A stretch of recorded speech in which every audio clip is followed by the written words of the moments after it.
Hello, and welcome to A Fair in Medicine webinar.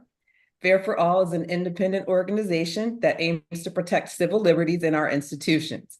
I am your host, Dr. Nikki Johnson, and the Director of Fair in Medicine.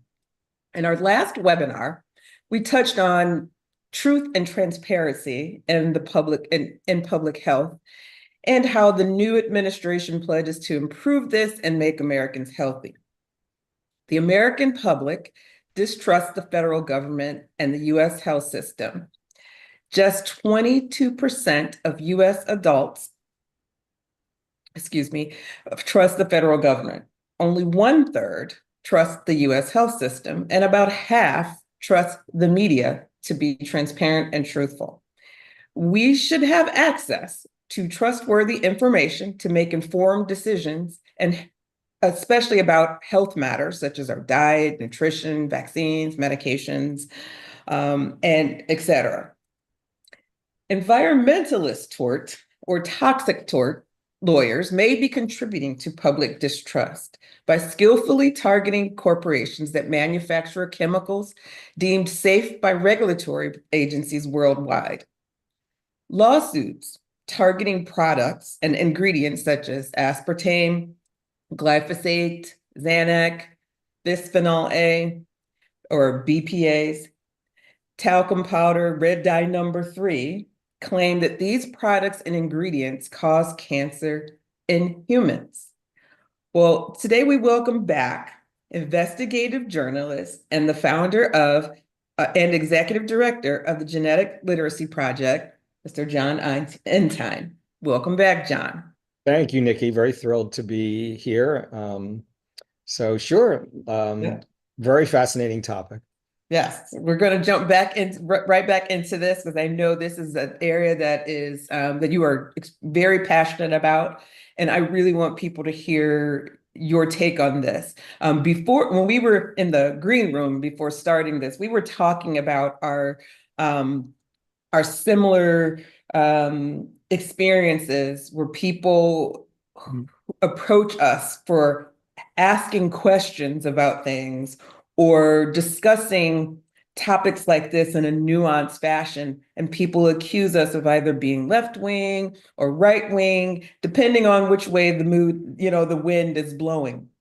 This particular topic has sort of flip-flopped between, political groups over time. So to me, that is a good barometer for measuring how nuanced and appropriate this discussion is. So let's jump back to it. So you've been critical of the environmentalist strategy for attacking innovation and products that you believe are actually beneficial. Explain your position on this. I know Sure. that's a loaded question, but enough to get you going.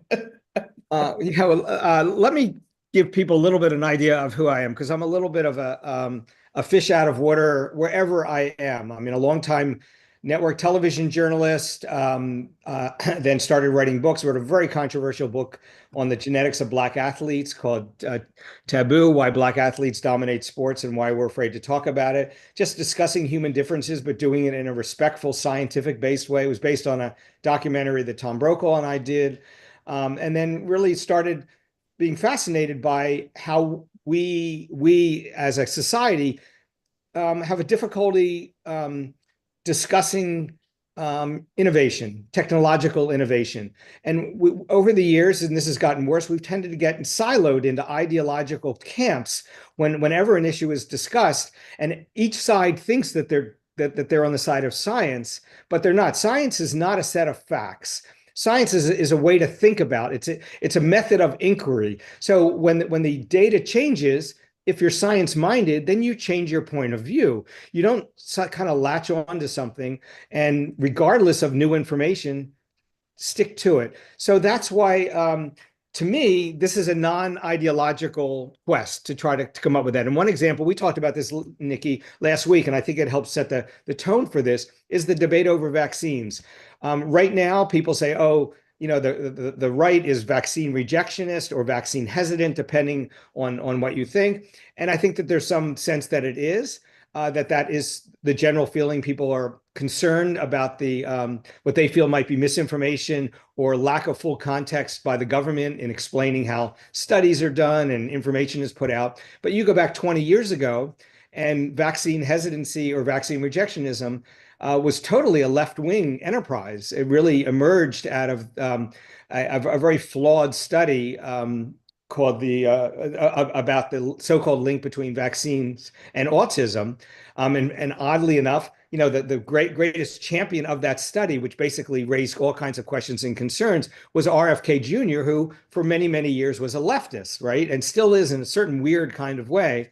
But obviously with the questions about how COVID was handled and transparency, I personally believe it was a life-saving drug, but there was a lot of miscommunication and a lot of things like the masking fiasco and the closing of schools that I think in retrospect we all agree was overstepping by the government. But still, it switched and became a right-wing thing because of the suspicions of government. So a lot of these issues are not being discussed on science grounds. They're being discussed on political and ideological grounds. And many people are not even aware of their ideology. So that's the framework which I brought to. So some people say, oh, the Genetic Literacy Project is this right-wing rag because they support chemicals like glyphosate. Well, I don't support chemicals like glyphosate. I support science, and the global science establishment says that glyphosate is a very safe product. I mean, it's a killer. It kills things. It's an herbicide. That's what it does.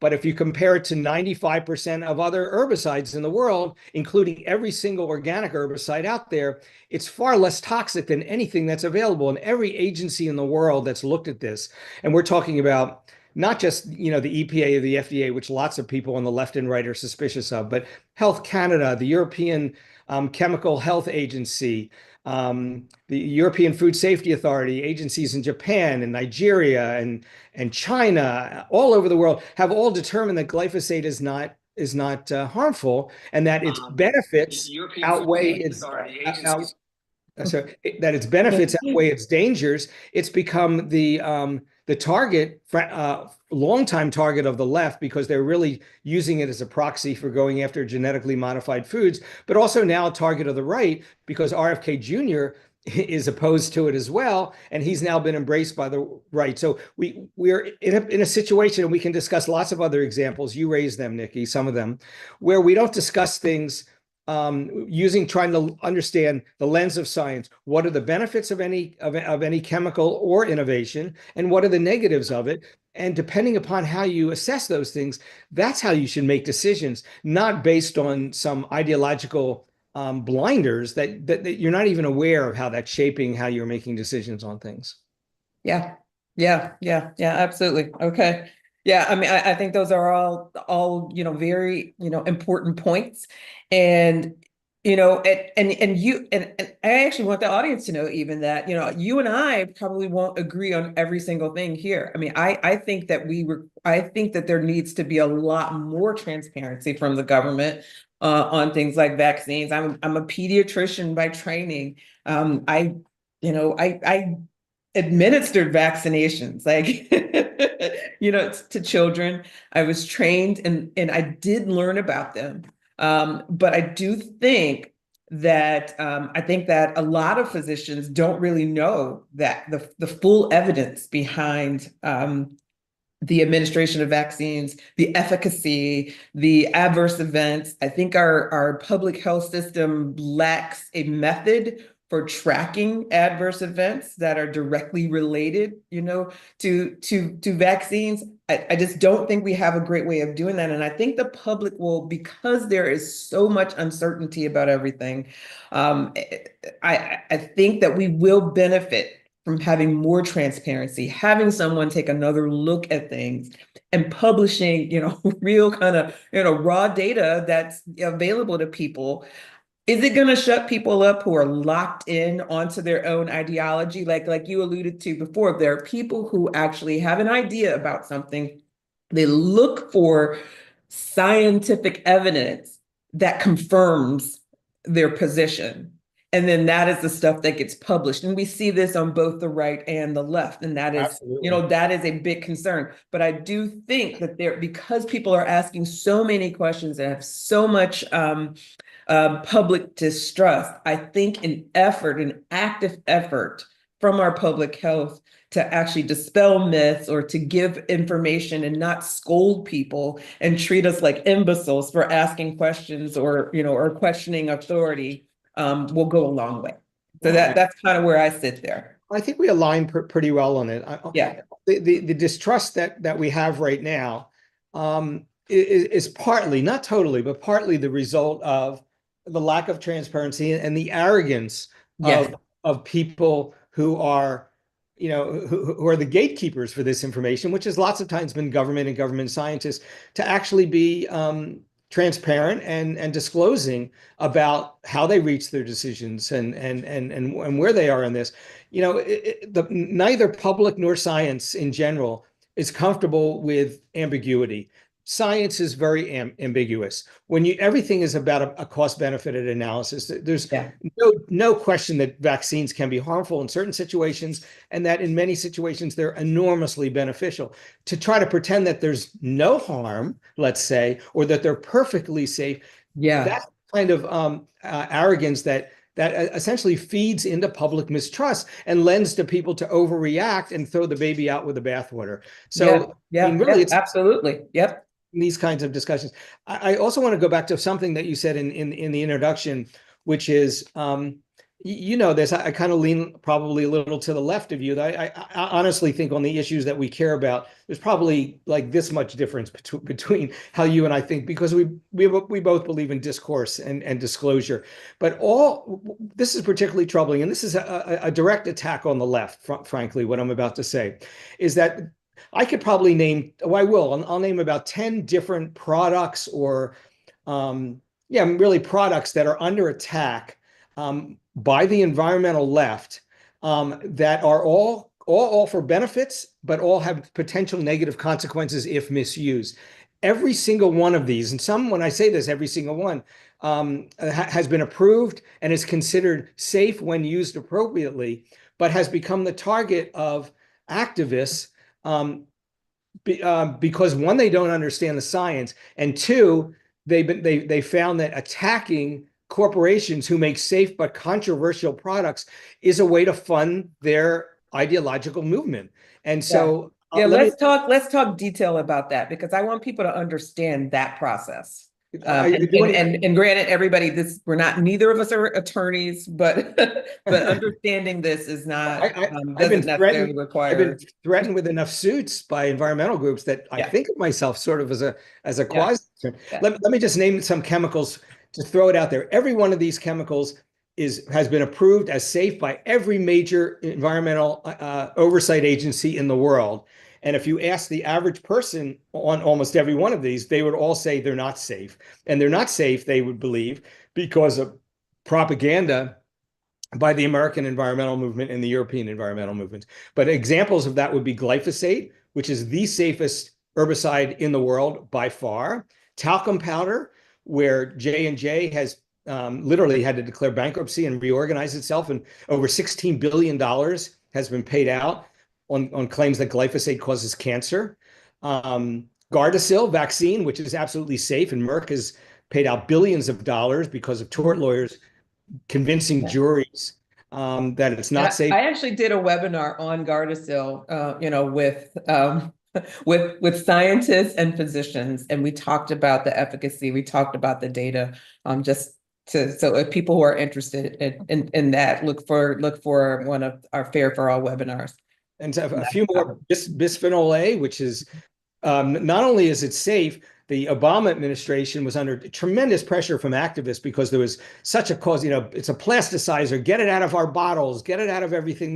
They spent $35 million authorizing 27 studies between 2011 and 2013, asked for by the activists. They got to put the people on the panels to analyze it. And every single study said that bisphenol-A was safe. But by that point, it had been litigated in the courts, and companies were pulling bisphenol-A out of their products. And guess what they replaced it with? Bisphenol S. Bisphenol S actually is a carcinogen.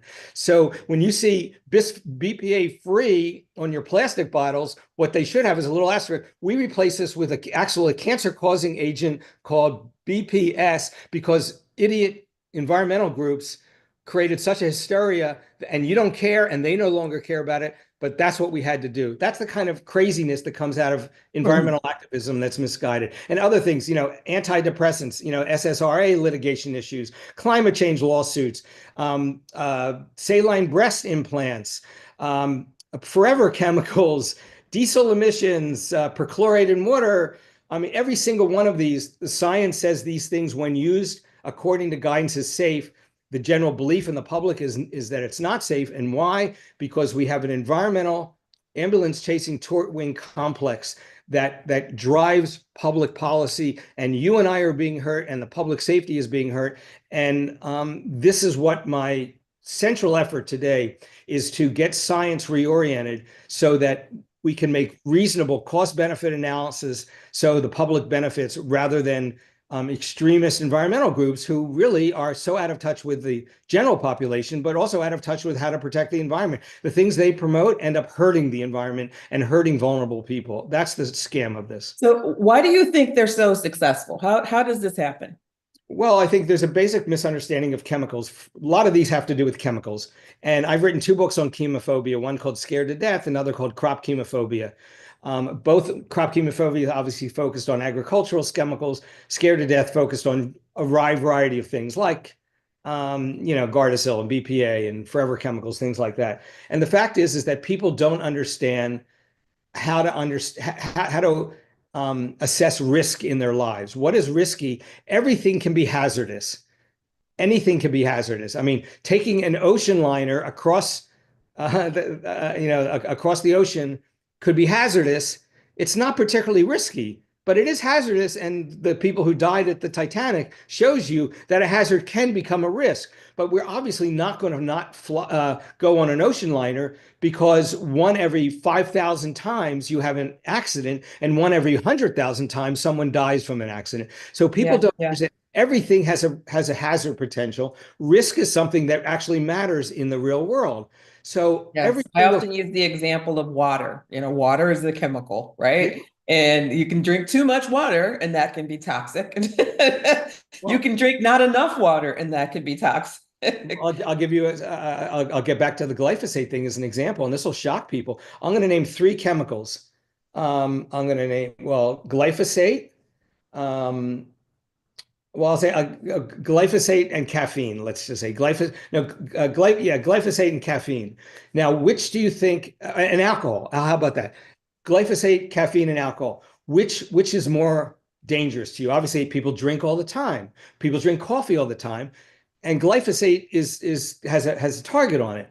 Well, if you ask scientists which is more hazardous, the answer is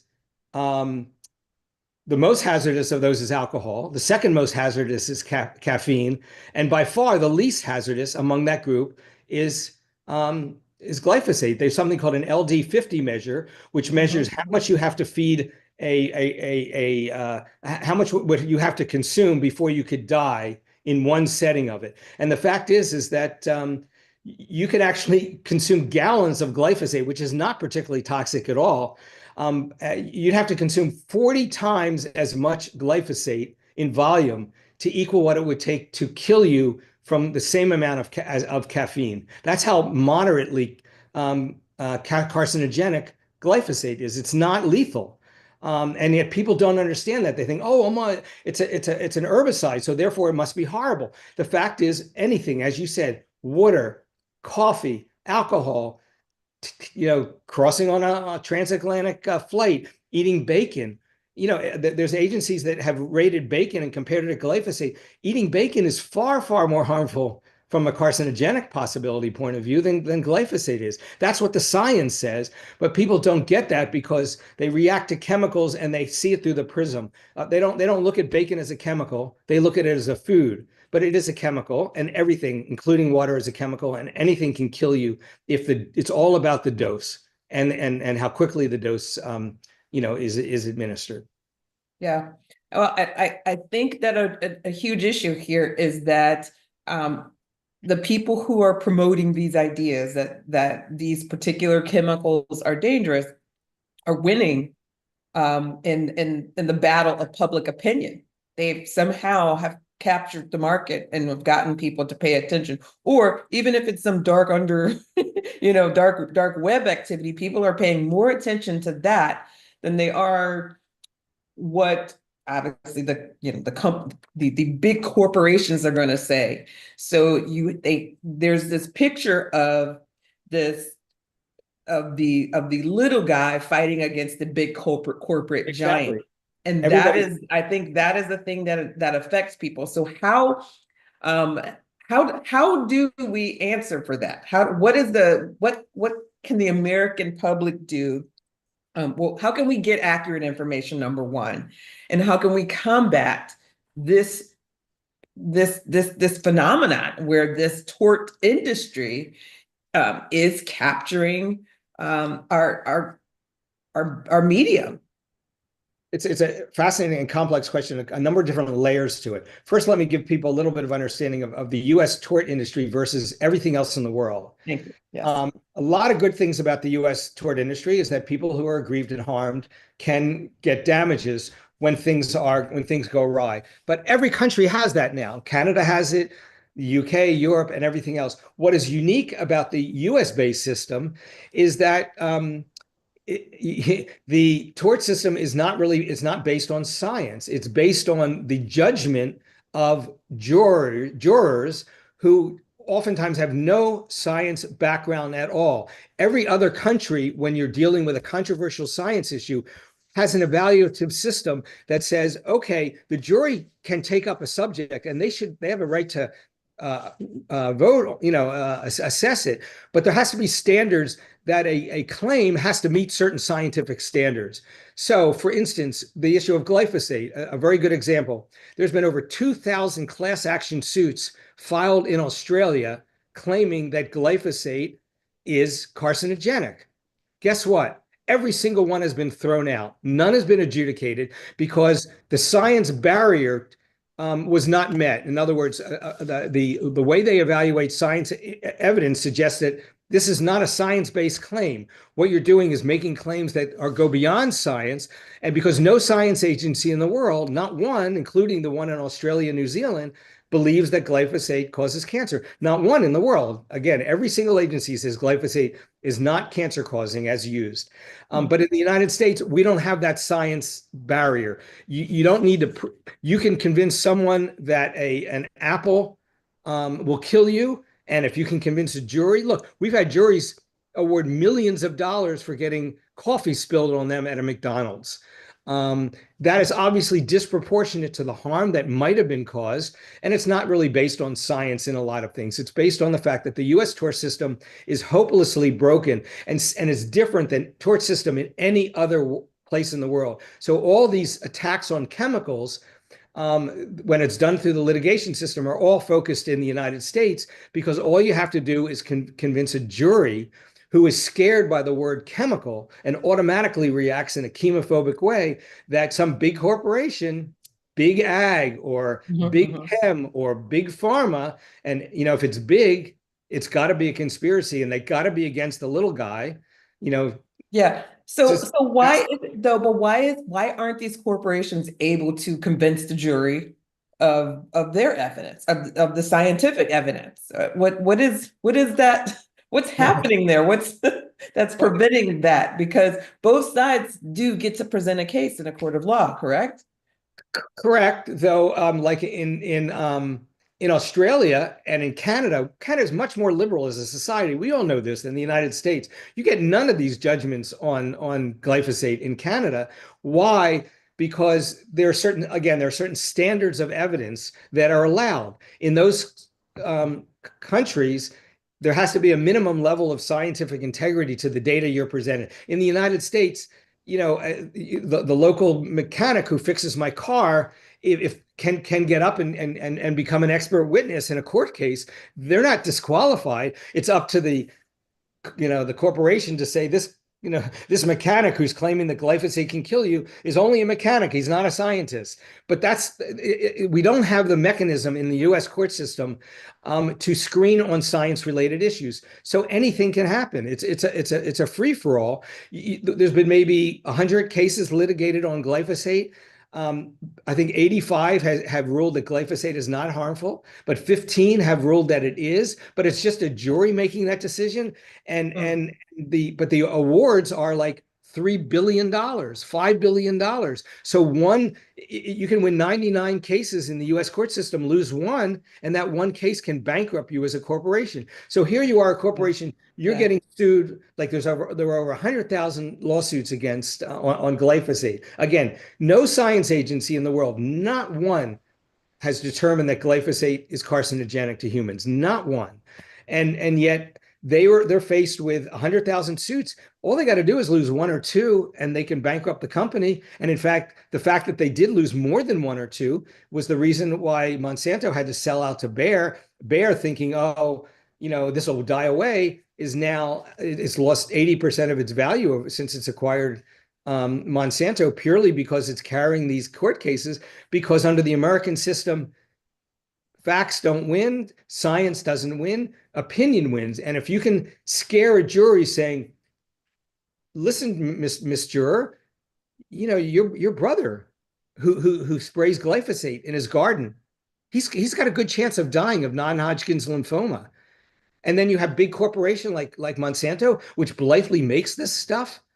Who are you gonna believe Monsanto the devil, or are you gonna believe the fact that Yeah. your uncle, your sister, your brother is vulnerable? And those kind of emotional arguments win when it comes to chemicals, because people want to err on the side of safety. And now I'll say something that your audience may not like, which is the biggest perpetrator of this kind of misinformation is RFK Jr. He is the master of misunderstanding the difference between risk and and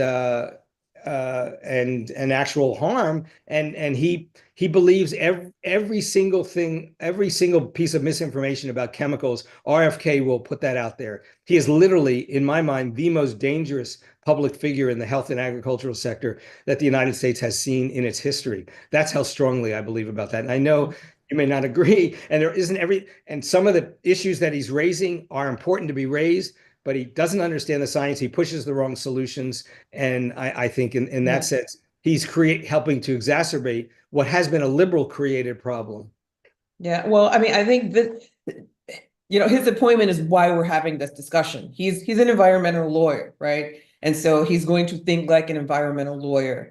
And I think it's absolutely important that we're having this discussion, because it is a huge driver in our political opinions now, as well as our personal life choices. And my life goal is and mission is to make sure people get the truth so that they can actually make informed choices about their health.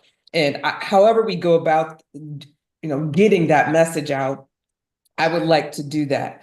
But I also I'm really just, my logical brain is not seeing how a an industry or a lawyer or conglomerate of people can go through and look at, it almost seems like it's like pick a chemical day, and we're going to try and destroy it and destroy a big company. It's kind of the picture that I'm getting from you. And That is that. it, I don't understand the driving force behind this. And then how do we combat it with real, solid information so that people are truly informed? Um, That's a great question. And there's another dimension to that which I haven't even discussed. But as for the magnitude of the potential targets by ambulance chasing tort lawyers, I'll mention one law firm, because this law firm has been a partner of RFK Jr. for almost 20 years. It's called Weisner Baum. It's California based. It's one of the top five law firms in the United States in the ambulance chasing field. It is the Church of Scientology's law firm. The Church of Scientology was almost bankrupted in the 90s because of something called Operation Snow White, while it tried to infiltrate the government, because the government was investigating all the misinformation that the Church of Scientology was putting out about various things, and they tried to break into Health and Human Services offices, were caught. It was called Operation Snow White, and L. Ron Hubbard, who was the founder of it, was convicted although he escaped and went into hiding and he's disappeared. But the Church of Scientology went into huge decline. And it got revivified by Tom Cruise and others who embraced it. But essentially, it revivified on the backs of filing lawsuits on antidepressants, beginning with Prozac. They are the law firm that did that, and their key ally in the Prozac lawsuits and antidepressants has been Robert F. Kennedy Jr. since the early 2000s. And they've allied on almost every junk science lawsuit targeting big corporations for over 20 years. So it's a Church and Scientology enterprise, and they're hugely wealthy, and they funded it. But now we have a new way of funding these kinds of lawsuits, which has changed the game over the past 10 years. And it's really been changed because there's money to be made in a whole nother area, but related area, which is going after corporations who are supposedly causing climate problems. In other words, going after big oil or something like that. And any company, car companies, for putting out, cars that, dare to consume gasoline. Excuse me. And that's that. There's so much money involved in that Wall Street. There's over 20 Wall Street hedge funds now that invest in. They're called tort firms, and what they do is they invest. They set up funds and they fund people like Robert F. Kennedy Jr., who gets a lot of his money from them. They fund people like Weisner Baum, and they give them money invested by people like you and me, but wealthy people who recognize that about 60% of tort suits you either end up being won by the plaintiff or there's out of court settlements. So you lose some big ones, no question about it. But with a range of chemicals out there, every single chemical by definition has a negative component to it. Else they wouldn't become, if it's an herbicide, it kills something. That is the nature of it. So every chemical is somewhat risky. If you can convince a juror that the risks were somehow not disclosed, then you will win cases or you will get settlements. This is now $30 billion a year industry. 60 Minutes did a wonderful story on this about 2 years ago that I recommend for anyone.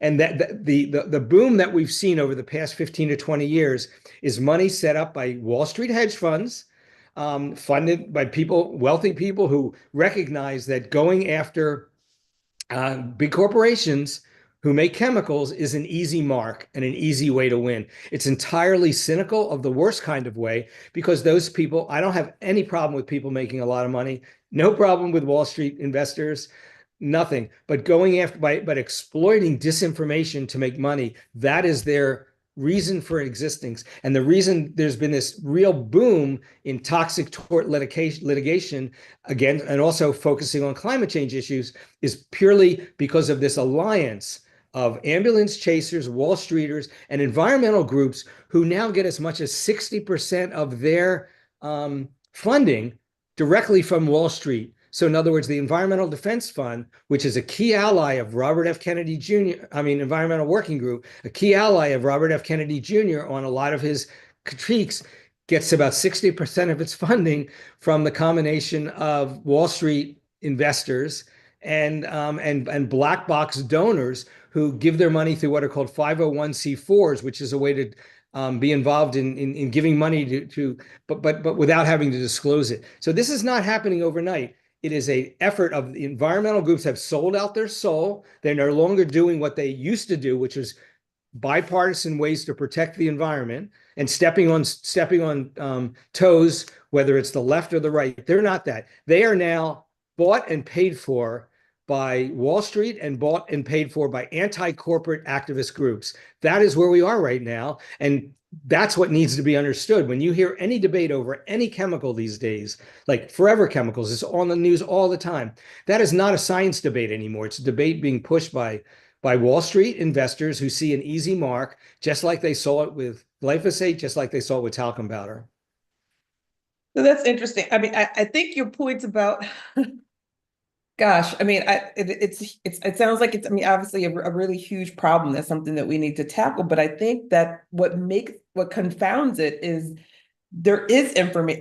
I actually recently did a webinar with Dr. Roger McFillin, who's a psychologist and one of my favorite thinkers in medicine. And I do believe that we have overprescribed SSRIs, and there are some harms that they're doing Totally. without, This right, obscures that, though. This obscures the real issues that are right, there. but exactly. So without showing any benefit to them. So if you have a company like this who is going after, Prozac or whatever organization, and there is some way there is some reason to convince the public that there is some harm that's being done here. And I think, and it goes back sort of the beginning of the things that we're saying, is just this arrogance that the science is what you should be believing and what you should be subscribing to, is it's really how we landed in this position that gives tort, this tort industry a leg up, because people don't trust the information that they are actually being given. No, I And think that's a really big part of the problem here. I think the example you gave is a brilliant one, because you're talking about there are problems with antidepressants. They are overprescribed. They are misused. It's an easy, cheap fallback. I mean, I've had I'm not, I haven't seen a psychiatrist in years, but when right out of college, I went to see a therapist because I was in a high stress job and all kinds of things. A lot of people do. Probably most of us in some form or another seek counseling, whether it's from our priest or whatever. No problem with that. And now, if I had the same issue, they'd send me to a doctor chemist who would say, don't talk to me about your issues. I don't really care. Here's this drug, here's that drug, here's this. Yeah. So it is a real issue. And so it's understandable why we have the overreaction to it. I think both of us understand that that's what's called subtlety and nuance in talking about complex issues. And that's Yeah. what's gone from the debate. Everybody gets in their silo. You're either, SSRIs are bad. If you read Yeah. Church of Scientology It's literature, all or none. Church of Scientology is not anti-overprescription of antidepressants. They are anti-antidepressants. That is part of the scientific, that is part of the, it's in Scientology literature. So they're not trying to correct an over excess problem. They're trying to put antidepressant manufacturers out of business. And that's why the alliance with someone like RFK Jr., who doesn't really believe that, but by him aligning with people like the Church of Scientology on this issue, it means that you're losing the middle ground. Why RFK Jr., if you're concerned about the overprescription of these medications, which we should be concerned about, that is worth scrutiny. Why would you align yourself with someone who wants to ban them altogether? That's my problem. When you form alliances with the devil, you're going to become the devil yourself, and that's what's become, because the alliances undermine the ability to talk about these things in a nuanced way. Yeah, I mean, yeah, and in terms of treating depression, I honestly believe we've gone the wrong way with using SSRIs for this treatment. Anyway, and I've used them myself, no longer, but I've used them, and I think that that does bear, I think it's just one example. And Yes. people will latch on to an example of something, especially when they've suffered from side effects. So lots of people out there's groups of people who suffer from sexual dysfunction from use of SSRIs, and they will latch on to that and say these things are dangerous and they should be banned. So there's causes out there for people to actually distrust, and then seeing the champions for their health coming from this tort industry, it's going to be easy for them to latch on. But I think that it's just so, I don't know what the answer is here. I don't know what we should be doing differently. I mean, conversations like this are definitely a way to But it's frustrating because the combat it, problem is right? By so. sharing the information. I just overcoming, though, the overwhelming amount, the overwhelming influence that they have. It seems insurmountable almost. I don't really know what the real answer is. Do you have any thoughts about that, or Right. at least what There, the public health should be doing to help there's answer? no there's no silver bullets on this. I mean, we have to prevent, the arrogance that we saw in the Biden administration, and how callous it was to things like kids not going to school, how callous it was to a lot of its policies related to COVID. We can't have that, but we also can't have the overreaction in some ways that I think we're courting right now. People are people. We are not. These are not easy answers, Nikki. I mean, Yeah. you and I and having this discussion is the only answer, but it's really a drop in the ocean of the bucket of an ocean. It's hard, but we're not going to do this through litigation.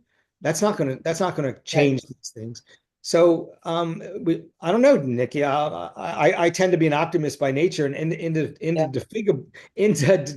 into figure whatever that word is, into figurable, and we'll press on these issues. But I'm not naive enough to think that there's not going to be contentiousness and disagreement and a lot of missteps and a lot of excesses in our system. I would like to see, and I think this would change a lot of these issues. I would like to see the United States tort system align with every other tort system, every single place in the world. And we're talking about, everybody says Europe is more liberal than the United States. Africa is more liberal. I mean, Canada is more liberal than the United States. Australia is more liberal. New Zealand's more liberal, yet they have a sane tort system that allows ways to address these problems to the degree that the courts can address these problems in a rational, balanced way that doesn't bankrupt a company just because you can put the term big before it. We shouldn't go after agricultural companies just because you can put the term big ag. I mean, I can say I hate big org. I mean, big Yeah. organic. I mean, you Yeah. can. These are simplistic ways to talk about things. We need tort reform. That would be at the center of changing how we talk about science and risk. It would be Yeah. it would create a forum for a more rational discussion, rather than the kind of apocalyptic way that we look at things today. Yeah. And I think what's missing is the connection from people to understand that what happens when you go after all of these corporations, you go after the same people who are coming up with cures for things, with solutions for your health problems.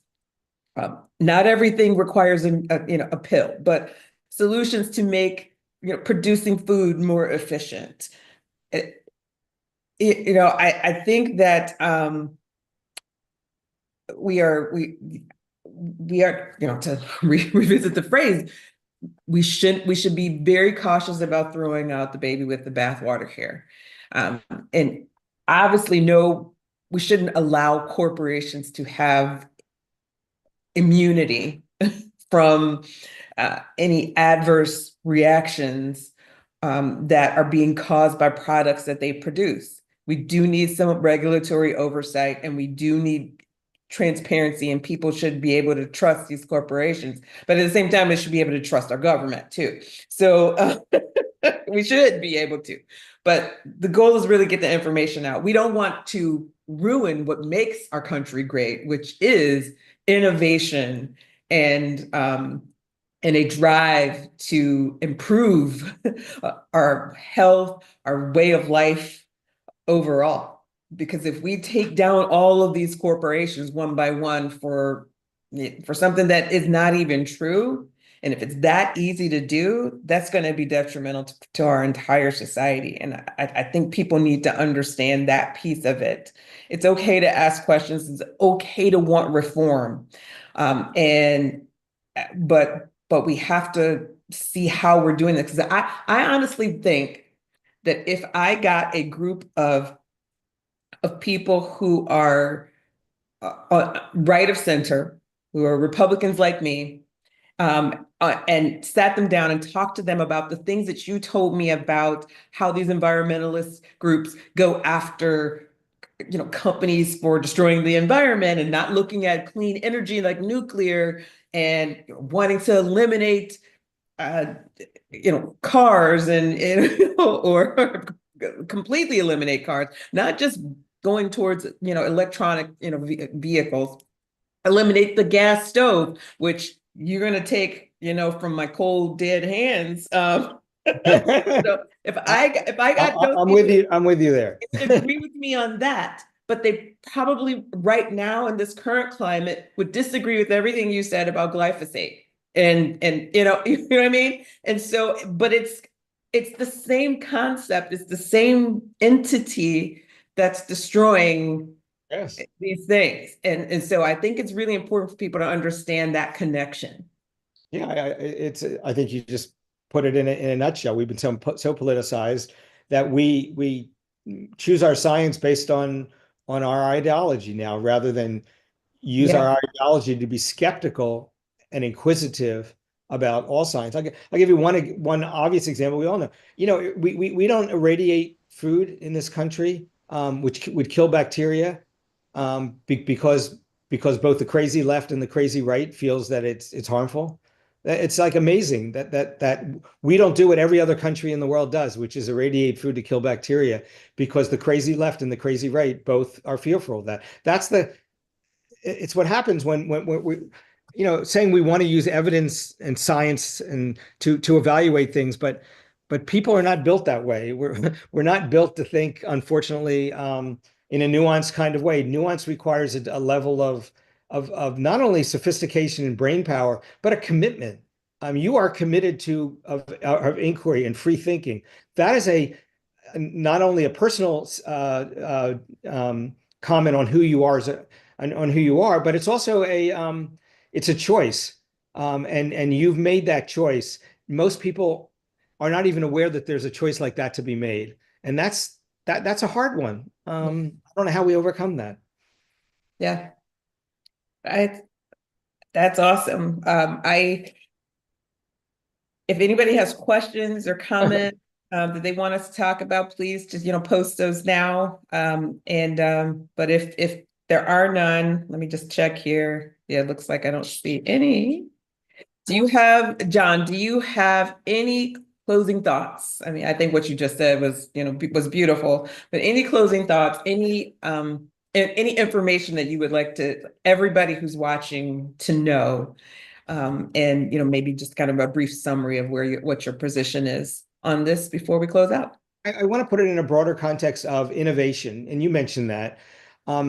The United States has lots of problems, but we are the innovation capital of the world. I mean, Japan, which showed its incredible ability to grow as an economy back in the 60s and 70s, they were a copycat economy. They copied what the U.S. did, Hmm. and then they applied themselves and perfected it a little bit. China is the same kind of thing. They steal our innovation, and they come out with cheaper versions of it, some of which is better, and some of it is not worse. Some of it is worse, but it's all cheaper. We are the innovation capital of the world, and that means we take risks that no other economy takes. The beauty of capitalism, the reason I'm a fervent capitalist, is because we incentivize risk taking, and that means we're going to get the kind of innovations that no other country, no other region of the world has. The issues that we are talking about are all attacks on risk taking. They're all attacks on companies, whether it's AI. There's a huge attack on AI right now. Look, we all know that we can all see all the problems that AI can create, but I mean, we can see so many doors that are opening because of that kind of innovation. But the hard left is against AI. They're against it because it'll put people out of work, which, that's what happened when the Industrial Revolution. We put people out of work only to create 100 times more jobs as the revolution powered forward. That's exactly what's happening in AI. It's what happens with any technological innovation. People's lives get disrupted, new lives gets created. Yes, do we want to buffer the problems that accrue to people who are in the crosshairs of innovation? Sure, but we can't do what the left wants to do, and also the far right wants to do, which is squelch innovation and risk taking. That is what has made America special and unique. We can't kill LI, we can't kill nuclear energy, we can't say we don't want to have innovative chemicals because there's potential some negatives to it. We have to weigh the positives that it has against the negatives, and so this attempt in our society today to squeeze out risk, is what I call it, to live a riskless free, is squeeze out innovation. And that is something both the left and the right should be absolutely up in arms against. And so that's the reason we got to contain this debate. Let's focus on balancing issues and looking at where the excesses are and try to address those, but not to ban innovation, because we have a certain narrow-minded ideological viewpoint. That has been the province of the left for so long, and it really frightens me that it's now becoming also the province of many on the right who used to support risk-taking through capitalism, recognizing that it creates problems. But now the right is becoming as risk-averse as the left, and that's a real frightening kind of situation and pickle that we're in my mind. Mike, thank you so much. That was beautifully stated. I I could not have said that any better. And thank you again for giving me your time. I've really enjoyed having you and hearing your perspective on this. For everyone who is watching and attending today, thank you so much for joining us. And I hope you learned something today. Please share this work if it's something you'd like. If we are Fair for All is run entirely on donations from people like you attending. Remember, we're an independent organization. We strive to offer programming that's educational and informative, and really, helps bring awareness to solutions with the aim of returning to an emphasis for me on Hippocratic medicine, but also to really civil discourse.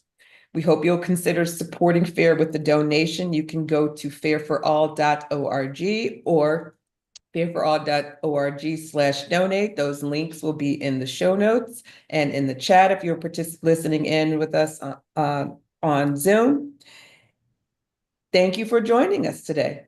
Have a great day. Thank you, Jon. Nikki, you're a wonder and a joy and really an incredible public resource. And I hope people appreciate that and support FAIR. Thank you.